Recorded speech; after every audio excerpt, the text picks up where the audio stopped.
দেখুন, এই মানুষটি তো পশ্চিমবঙ্গের আপামর জনগণকে স্বপ্ন দেখিয়েছিল বেসরকারি কর্মসংস্থানের, স্বপ্ন দেখিয়েছিল সরকারি কর্মসংস্থান, এবং তিনি সফল অনেকটা হয়েছিলেন।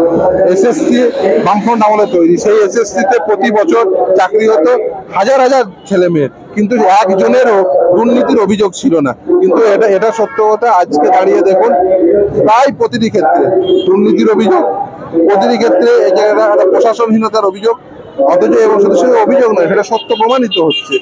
একটি দুর্নীতিহীন প্রশাসন চালিয়েছেন যে মানুষটি স্বপ্ন দেখেছিলেন বেসরকারি কর্মসংস্থানে, যে মানুষটি স্বপ্ন দেখেছিলেন কারখানা স্থাপন করার, শিল্প স্থাপন করার, সেই মানুষটিকে শেষ শ্রদ্ধা জানাতে আপামর জনগণ যেমন উপস্থিত হয়েছে।